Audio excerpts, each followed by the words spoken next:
के पति परदेश गए हैं, दूसरा नायिका के शब्द है प्रवत्स्य पति का, दूसरा शब्द है प्रोहित पति का। प्रवास गता जो इसका पति परदेश चला गया, तो प्रवत्स्य पति का और प्रोहित पति का नायिका की तरह से जो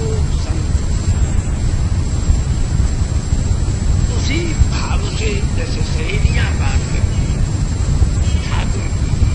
ठाकुर का श्री कृष्ण हे सखी सुनो सखी। महाराज जब ये दीवानगी में आ गई तो सरस्वती पाद भी कहते हैं सुनो सखी गौतमेगी नंदन के दामना मया कृष्ण दूसरी दाम नृत्य हरी सखी आज मुझसे कैसे आज तो मैंने क्या हो गया, मैं फिर कागज माथे पर रख करके स्तंभ के द्वार से निकली, जाने मुझे क्या बुद्धि आई, मैंने झांक करके देखा, मैं तो ठगी सी झोड़ी पर हाथ रख करके खड़ी हो गई, गोबर सने हुए नंद के आंगन में, गैया का गोबर शरीर में ले हुए पंथी लिए हुए वेदांत का सिद्धांत मूर्तिमंत नृत्य कर रहा था।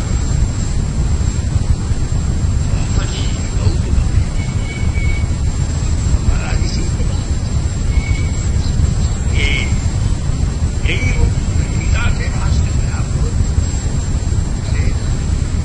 ये वंशी कराम नवनीर दाला पीतांबरा तरुण फलाधरोष्ठा पूर्णेन्दु सुंदर मुखादर निर्मलेत्रा हरी सखी मत से शब्द कहती हूँ कृष्णा परम तत्व महम न जाने सांख्य वेदांत वैशेषिक योगादि वेद्य सर्वे सिद्धांता ये कृतांत विमोचका सन्ति तथापि कृष्णात् परम वर्तते इति वेदांतमपि न जानाति।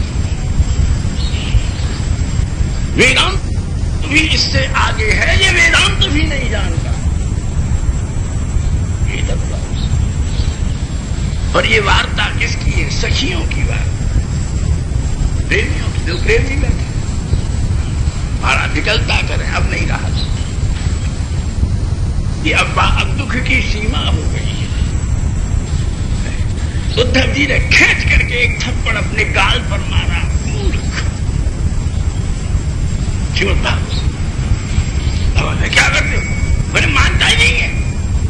जब मैंने तुम्हें देखता हूं तब झट आंसू आंख में आ जाते हैं, जाली बुन जाते, पश्चिम विघ्न तुम्हें देखने में बाधा करते हैं दुष्ट। मैंने देखे मैं तुम्हें देखे बिना नहीं रह सकता, ये आंसू बाधा घेर देते हैं। मेरा ध्यान उचकता है, बार बार इन्हें पहुंचना पड़ता हूं, 100 बार कह दिया आंखों से रोया मत करो।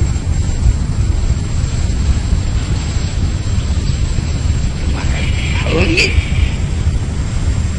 इसलिए भगवत अनुराग भगवत कथा का परिणाम, और भगवत कथा का प्रेम जिसको हो जाए, भगवान से जिसको प्रेम हो जाए, प्रेमी को प्रेमी की इच्छा थी। महाराज बड़े सिद्ध बाबा थे, एक बाबा रामकृष्णदास परमहंस अपने युग के सबसे बड़े महापुरुष थे। बांस की खबच्चियों का किवाड़ बना रहे थे अपनी झोंपड़ी में बैठे बैठे। बाबा आज क्या हो गया? कोई माल आ गया क्या? कोई सेठानी आ गई क्या? अरे मुझे मानता ही नहीं है। जब देखो तो सवाल मैंने किया है कि मुझे अपनी मस्ती पे रहने दिया कर या मत आया कर, मानता ही नहीं।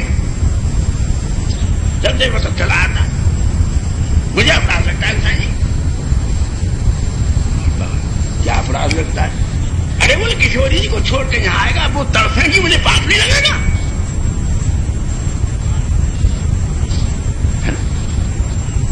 मैं इस पाप को देख कहां छिऊंगा? मेरा काम उसके नाम से चल गया है, कुछ कह सुन लेता हूं, तुम आ रहे मुझे यहां रहे चैन नहीं चैन दे रहे, तो मेरी खबर चीख किवाड़ लगा रहे हो। महात्माओं का दीवाना, लेकिन दीवानगी को क्या समझना क्या किसी के बस की बात है महाराज? तो इसलिए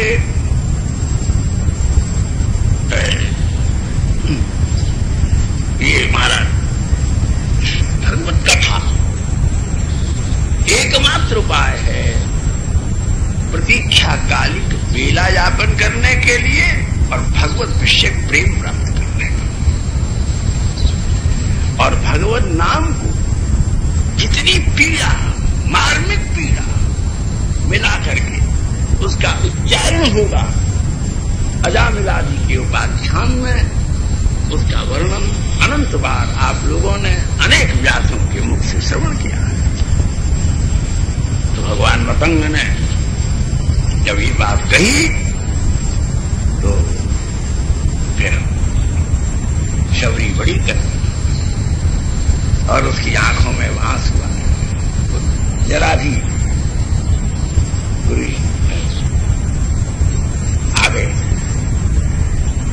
वो पहचल ये जो हवा अभी गई ना, ये बगीचा के फूलों की गंध नहीं है, अवश्य रघुनाथ जी के कंठ में किशोरी जी की अर्पित माला के मकरंद की सुगंध से युक्त मलयाल समीर न पर्णकुटी में प्रवेश किया है। क्यों, क्या देख नहीं रहे हो? ये जो कोकिल बोल रही है ना, कल तक इसकी बोली में वो स्थायित्व तो नहीं था। आज जो आज जो कह रही है, मुझे दुश्मनी की चाल लगती है। बोले क्यों, तुझे क्या चाल लगती है सवरी? बोले कू कह रही है कि नहीं? वो कह रही है उससे चंद्रमा से, मेरी सची है ना, वो मेरी सची है। कोई कुकी वो चंद्रमा जलाता है गुरुजी रात को, सबरी अंगारी जल जाती है। गुरुजी बहुत तरस जाते, मुझे बहुत ही याद आ रही। तो चंद्रमा अपनी किरणों से और आग जलाता है, तो मैं छिप करके कुंज में चली गई। अब वो आया होगा नीचे, तो वो कहती है कूकू, तू मेरी सखी को जला रहा है, भागता है कि मैं अमावस्या की रात्रि को बुलाऊं जो तुझे निकल जाए। इति उन्मादा, ये प्रेम बात। महाराज श्री रघुनाथ जी एक हिरनी को पकड़ लेंगे, बोल बोल लक्ष्मण जी के भैया क्या कर, तू बोल देखो इसकी आंख देखो, इसने जरूर पिया जी का खिचड़ा, इसको मालूम है मेरी किशोरी कहां गई है।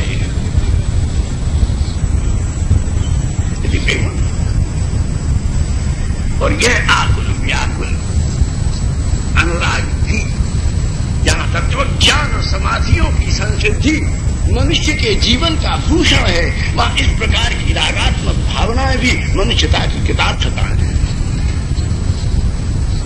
जीवन की धन्यता है।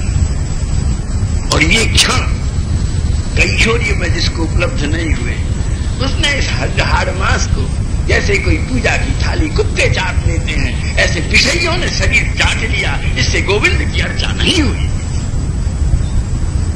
जीवन का समर्पण नहीं हुआ। गुरु जी प्रसन्न हो, अब शबरी अनुरागिनी होगी, हर ध्वनि में, हर फूल में, हर हवा के झोंके में, हर आवाज में उसकी पहचान सुनाई पड़ती है। अपनी श्वासों में प्रियतम की गंध आती है, हर मुस्कान उनकी आरती का दीपक बनती है, हर दृष्टि में उनके आने के पथ पर फूलों के बावड़े बिछड़े, हर स्वर हृदय की, हर तंत्री की वीणा उन्हीं के मधुर प्रेम राग के गान में उन्मादनी हो गई है। ये विकल प्रतीक्षा। अच्छा सबरी, हाँ बाबा बेटी अब मैं जा रहा हूं, मेरा काम, एक बात और थी अगर तू कर देती तो।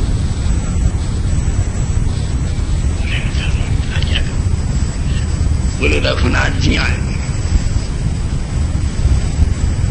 और ये माथा जिसको एक दिन इस स्मशान में चिता पर से लुढ़का हुआ जब आएगा तो कुत्ते चाटेंगे और आने वाले डेढ़ की तरह लुढ़काते हुए ले जाएंगे। और इस स्मशान की तप्त रेणु में इस माथे की ये दुर्दशा हो, उससे पहले ही शबरी इस माथे को रघुनाथ के दासों के, रघुनाथ के चरणों में झुका देना चाहिए। भीतर की जाने क्या दुर्दशा हुई है। इसमें जो कूड़ा करकट, इसमें जो दुनिया भर की याददाश्त, इसमें जो हर एक प्रकार के व्यवहारों की स्मृतियों का कूड़ा करकट समेट करके भर दिया है। इसे प्रणिपात पूर्वक एक बार भगवत दास या भगवान के चरणारविंद में झुका दोगे तो माथे पे उल्टे होने से उसके भीतर का कूड़ा निकल जाएगा। रघुनाथ के प्रेम की मंगल धारा उसमें आपूरित हो जाएगी, जीवन धन्य हो जाएगा। लेकिन मेरा भाग्य नहीं है कि मैं इन नेत्रों से, आज मतंग कह रहे हैं तेरे प्रेमास्पद रघुनाथ का दर्शन करता। रघुनाथ मेरे नहीं है, रघुनाथ प्रेमियों के, जिन्होंने श्री राम के चरणों में भावार्पण किया है, प्राणार्पण किया है, प्रेमार्पण किया है। तो कहते हैं कि रघुनाथ अब तुम एक काम नहीं करेगा। गुरुजी मैं प्राण दे दूंगी, आप कैसी बात कर रहे हो?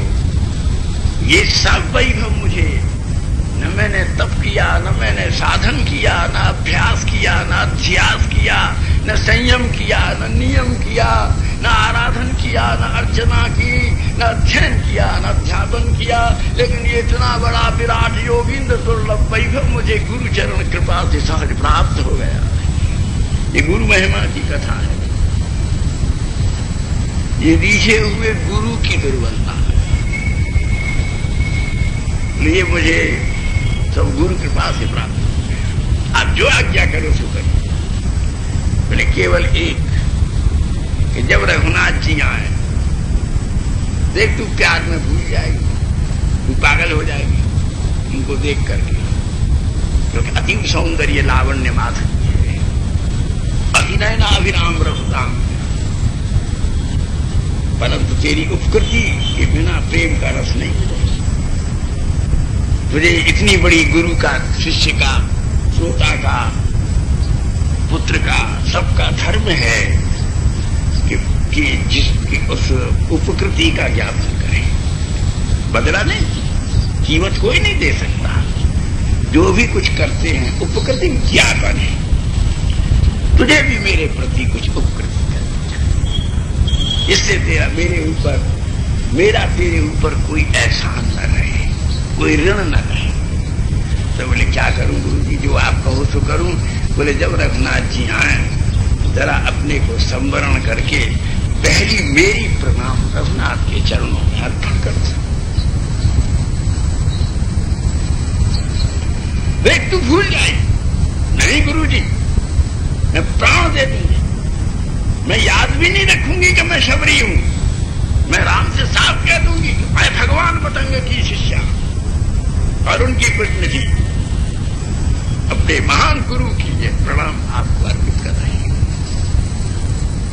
ठीक है, तू मेरे सारे ऋणों से मुक्त हो जाएगी उसी क्षण, और तुझे रघुनाथ के द्वारा परम गति प्राप्त हो जाएगी। अच्छा शबरी अब मैं जाता हूं। और मुस्कुरा अपनी उस महान शिष्या के सामने भगवान मतंग ने अपना पार्थिव शरीर परित्याग कर दिया और शबरी ने आश्रमीय पद्धति से उन भगवान मतंग का सर्व संस्कार संपन्न किया। और उसके बाद में शबरी उन्मत्त होकर के अपनी कुटी की चौखट पकड़ करके रात दिन झूमती हुई, रास्ते में फूलों के पांवड़े बिछाती हुई, कण कण में, तृण तृण में, अणु अणु में, त्रिसरेणु त्रिसरेणु में, हर पवन के झकोरे में, हर सरोवर की लहर में, हर पिक के कूजन में, हर मयूर के नर्तन में, हर कुसुम के दर्शन में, हर समय शयन करते उठते बैठते श्री राम जय जय, श्री राम जय जय राम, श्री राम जय राम जय जय राम, केवल श्री राम। जवानी उमड़ती घुमड़ती आई, लेकिन रघुनाथ के प्रेम की दीवानी को पता ही नहीं लगा कि बालकपन से किशोरी कब हुई और किशोरी से तरुणी कब हुई और तरुणी से वृद्धा कब हो गई, याद ही नहीं। शरीर पर ये प्रभाव पड़ते रहे, लेकिन अंतःवृत्ति अवस्था प्रभाव से मुक्त रही। अपने को शरीर से निकाल करके बंधुओं अपने रुचि के विषय में यदि केंद्रित कर लो तो शरीर पर होने वाले राग रोग और अवस्था के प्रभाव वृत्ति को स्पर्श नहीं कर सकते, उनसे मुक्त रहती है। लोकापवाद की परवाह मत करो, लेकिन अगर गलती हुई है तो अपने अंतःकरण की आवाज की अवहेलना मत करो और उसका प्रायश्चित, परिष्कार, परिहार, परिमार्जन तुरंत अपने गुरुपद में बैठ करके भजन न उस शुद्धि को कर लेना चाहिए। इसलिए अब शबरी रात दिन वहां रहती है और उसी समय जब बहुत दिन हो गए, ठीक गुरु जी की अवस्था आ गई शबरी की, 90 वर्ष 7 महीना 17 दिन, आज जीर्ण वृद्धा, कब जवानी चली गई, कब किशोरावस्था चला गया, काल के कितने परिवर्तन हो गए, कितने आए कितने चले गए। तो महाराज उस प्रकार से तब एक दिन शबरी बहुत दुखी, कभी कभी बड़ा रघुनाथ बहुत निष्ठुर, बहुत निष्ठुर, पीड़ाएं ऐसी लिपट गई हैं जैसे कोई स्त्री बाथरूम में नहाने जाए और मलमल की धोती पहने। आप लोगों को तो अब ये सब साड़ी वाड़ी हैं, पहले ढाका की मलमल आती थी, एक थान एक अंगूठी में से खिंच जाता था। तब अंग्रेजों ने अंगूठे काट काट करके उन शिल्पियों के जहाज बिगड़े थे। सारे के सारे यूरोप में, फ्रांस में, जर्मनी में, लंदन में, सब जगह पर ये ढाका की मलमल की धूम मची हुई थी।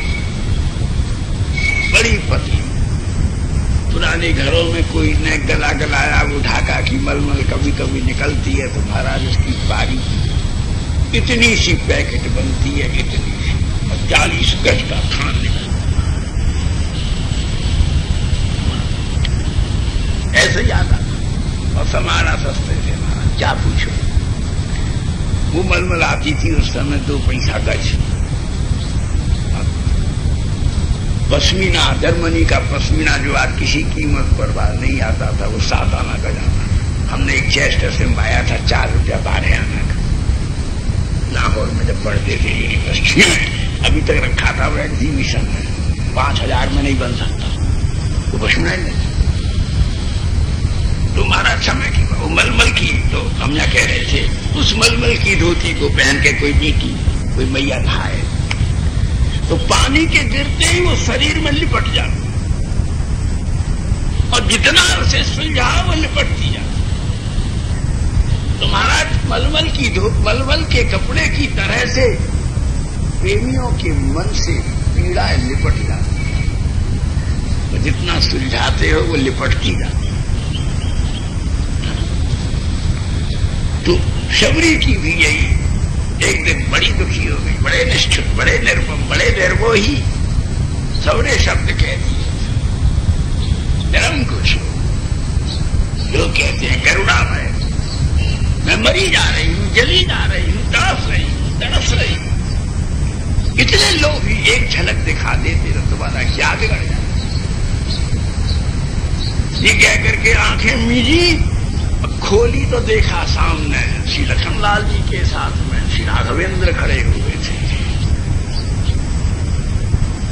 तुम बोले, आंसू तो तेने आंखों में से आज ही पहुंचे हैं, तभी तो मैं तुझे दिखा हूं। आंसुओं का नाना भी दोष है, और निरंतर निरंतर आंसुओं के आने से बता तुझे मैं कैसे दिखता। मैं तेरी बात बता, ठहरो, तुम राम हो, मैं भगवान मतंग तदरूप था, मैं भगवान मतंग। महर्षि याज्ञ बोले आप ठहरिए, और भीतर गई। अब भीतर जाकर के गुरु जी की खड़ाम रखी।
भगवान मतंग की ओर से, हे ठाकुर राजकुमार, मैं तुमको अपनी प्रणाम।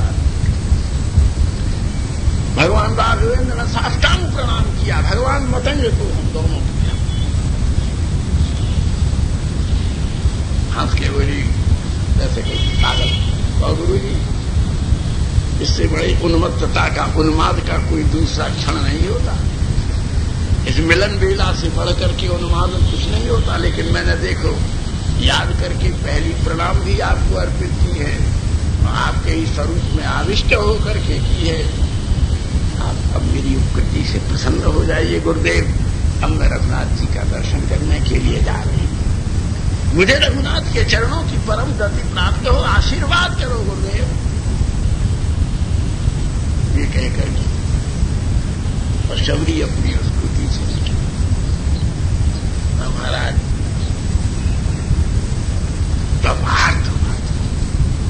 रघुनाथ में शबरी बड़ी दीनहीन नीच कुल, मैं कुछ नहीं पढ़ी लिखी, मैंने कोई तप साधन योग नहीं किया। रघुनाथ जी आप जो इस आश्रम में आए हैं उसमें शबरी का कुछ नहीं है। ये महान गुरु की कृपा धारा में बह करके आप आ गए। मैं शरणागत हूं, त्राहिमाम। तो महाराज रघुनाथ जी शबरी गोसाई जी ने शबरी का चरित्र वाल्मीकि रामायण के आश्रय से नहीं लिखा, उन्होंने वो चरित्र अध्यात्म रामायण से लिखा। इसलिए उन्होंने रघुनाथ जी के मुख से नवधा भक्ति का उपदेश कराया। वाल्मीकि ने उसको शुद्ध प्रेम का के रूप में रखा है। प्रेम में उपदेश आदेश का अवकाश नहीं। वो सब भाषण प्रवचन करने के लिए समय कहां है? जब पहले प्रेमी बैठता है या प्रेमिका बैठती है तब चाहे देखो बड़ा सूक्ष्म विषय है, डिफरेंट एंगल्स हैं। मैं कहता हूं, मैं तो अब क्या करता हूं, वो भला आदमी सोचेगा कि इस बात के कहने का एंगल क्या हो सकता है। बोले महाराज जी क्या एंगल है? बोले वात्सल्य मेरी बेटी है, क्या पिता अपनी पुत्री को प्यार नहीं कर सकता? रघुनाथ जी को राधे कृष्ण जी को श्री राधा रानी ही प्यार करती हैं, क्या बाबा प्यार नहीं करते? क्या यशोमती प्यार नहीं करते? बलराम जी प्यार नहीं करते? अर्जुन तो कृष्ण बरूठक सुबल श्रीरामा ये प्यार नहीं करते। प्यार करना तो जीवन का लक्ष्य है, लेकिन पात्र के साथ अपने एंगल पर खड़े होकर करो। इसके पास एंगल नहीं है, वो एंगल हो जाता, ईगल हो जाता। इसलिए मैं कहा मैं इस बेटी को बहुत प्यार करता हूं। सुभाष की बेटी, पुत्री भी नहीं पौत्री है। मुझे बाबा होकर के प्यार करने का किसी को अधिकार नहीं है क्या? लोग गलत क्यों समझते हैं? They are not recognising the proper angles which has been. मैं प्यार करता हूं, मेरी बहुत आसक्ति है, बच्चे में हो जाए, परंतु पिता के साथ में क्या करके अवस्था देखो, पात्र देखो, एंगल तो समझो, बिना एंगल समझो। इसलिए एंगल्स चार है: वात्सल्य, सख्य, दास्य और माधुर्य। और इसलिए अब यहां भी शबरी प्यार कर रही है, लेकिन देखो सब लोग भ्रमित हो गए हो। कांता भाव भाविता नहीं है, ये लक्ष्मण जी की कोष्ठ में दास्य भावान्विता है। माधुरी एंगल नहीं है, किशोरी जी का एंगल नहीं है, लखनलाल जी का एंगल है। दास्य के अधिष्ठाता बलराम है, लक्ष्मण है। माधुर्य की श्री राधा रानी है, सख्य के श्री सुबल हैं। इसलिए प्रेम शास्त्र को भी उनके रसवैशिष्ट गोष्ठों को या बिना अनुशीलन के, बिना स्वाध्याय के, अंधे की तरह से केवल ये बेटियां हैं, कैसी सुंदर सुंदर बेटियां हैं, इनको प्यार न किया तो पत्थर हो, लेकिन प्यार करने का एंगल तो रखो। तो और वो एंगलों उसका ज्ञान नहीं रहा,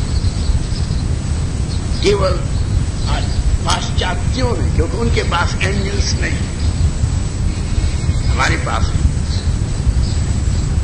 और इसलिए शबरी के प्रेम की सीमानुवर्तनी किशोरी जी के प्रेम के समकक्षता में आ सकती है, लेकिन वो दास्य भाव की उपासिका है, यानी माधुरी भाव की उपासिका। भीषण दास्य मिश्रित सख्य का उपासक है, जबकि सुग्रीव केवल शुद्ध सख्य का रहता है। और इसलिए शास्त्र तो सिद्धा प्रपन्न हनुमान जी हैं, लेकिन नित्य संसिद्ध प्रपन्ना श्री किशोरी जी हैं। दास्यानुवर्ती तदकोष्ठ में सुग्रीव है, लेकिन अन्य ऐसे 18 प्रकार के शरणागत हैं। उनमें ये निश्चय करना पड़ेगा इस शरणागत का कौन सा कक्ष है, कौन सा एंगल है, कौन सा कोष्ठ है। इसलिए शास्त्र का कथन बंधुओं बहुत गंभीर विवेक, वो विलक्षण। इसलिए महाराज शबरी की तब रघुनाथ जी ने कहा, शबरी बोली मैं भूल गई प्रेम में, तुम बहुत चल करके आए, भूखे हो, कुछ खाओगे, कुछ दे तेरे पास हो तो। लक्ष्मण जी ने कोहनी मारी, प्रतिज्ञा कर चुके हो कि मेरे सिवाय कोई से भिक्षा नहीं लोगे। महाराज बोले अरे भाई अब तो कैसे, अच्छी बात है, तेरे ही हाथ से भिक्षा ली है, ये मैंने प्रतिज्ञा की। शबरी में हाथ से नहीं लूंगा।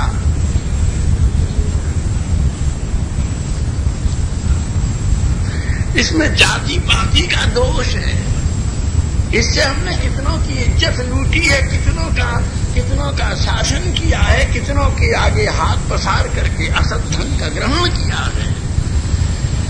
मैं हाथ से खाने के लिए वैकुंठ से नहीं आया हूं। तो गुस्सा क्यों, लाल हो गई रघुनाथ जी। अध्यात्म शिव जी कह रहे हैं पार्वती से, अध्यात्म रामायण में शिव पार्वती संवाद, शिव कह रहे हैं पार्वती से कि पार्वती मैंने रघुनाथ जी को क्रोध में कभी नहीं देखा, लेकिन शबरी के ऊपर लाल हो रहे हैं, हाथ से खिलाएगी, मैं हाथ से खाने आया हूं। शबरी ने पूछा कैसे खाए, गुस्सा क्यों होते हो, आता है गुस्सा का। तो भैया कहती है भैया से लाल पीला होता है, बच्चा अधिकार है, भैया पर अपना प्रभुत्व समझता है, दास भगवान के ऊपर अपना अधिकार मानता है। बोले कैसे खाओगे, बोले खिलाना है तो अपने मुंह से मेरे मुंह दे दे। मर्यादा पुरुषोत्तम भगवान राघवेंद्र।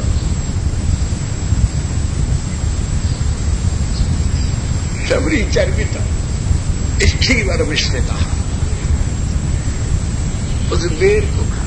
वाह, कौशल्या के पकवान को पूरी, विदुरानी का छिलका, शबरी का बेर, सुदामा की पत्नी सुशीला का तंडुल, भगवान को सदा याद रहे, क्योंकि उनमें व्यवहार का पंख नहीं है, उनमें प्रेम की माधुर्य की मसरूफा है।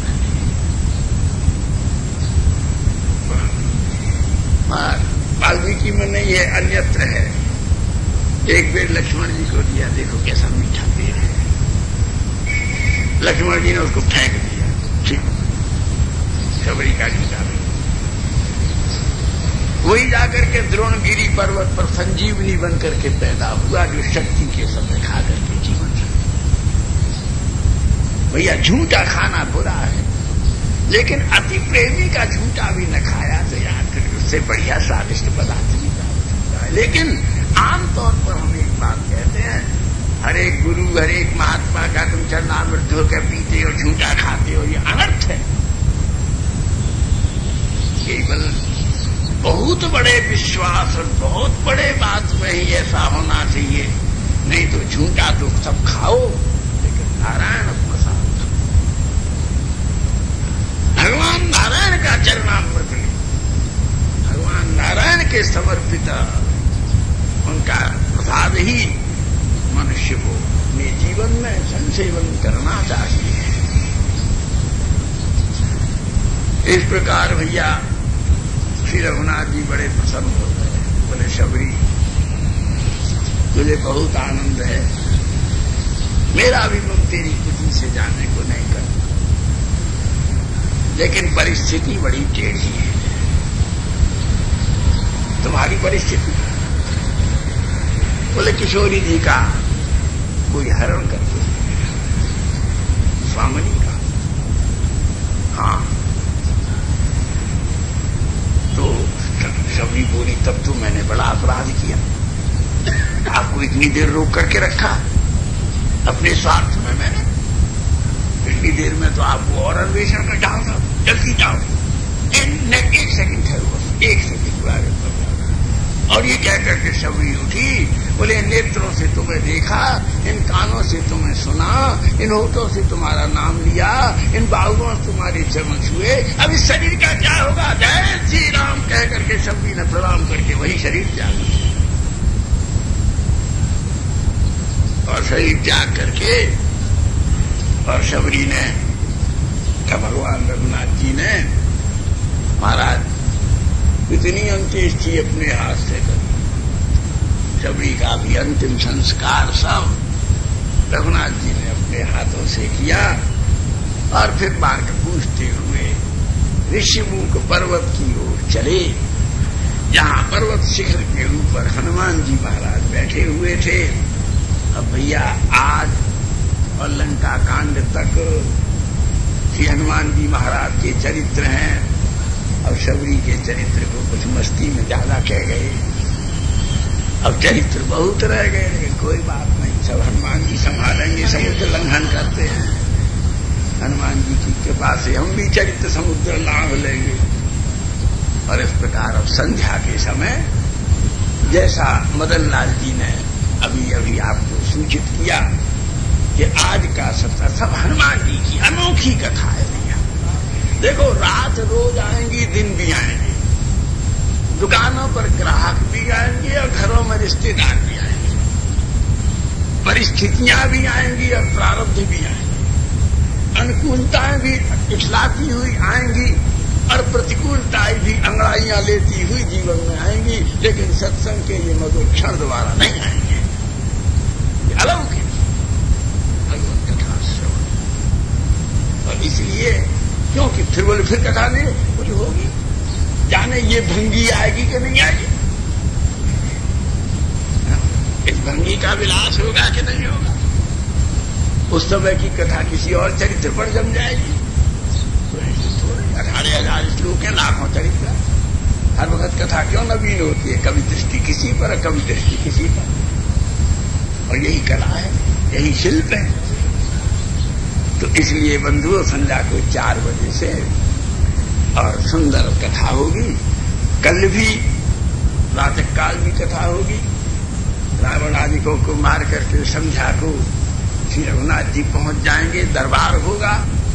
और परसों सवेरे यदि दरबार रात का चला हुआ दरबार परसों दोपहर तक चलेगा, उसी में सब प्रकार की व्यावहारिकताओं को पूर्ण करके इस अनुष्ठान को विश्राम प्रदान करेंगे। आज संध्या को 4 बजे से कथा।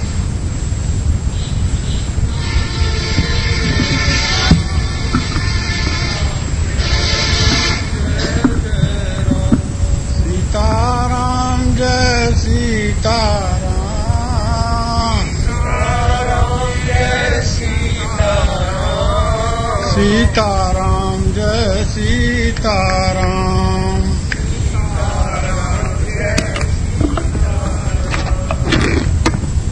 आज दोपहर के बाद 4 बजे से कथा का कार्यक्रम प्रारंभ होगा।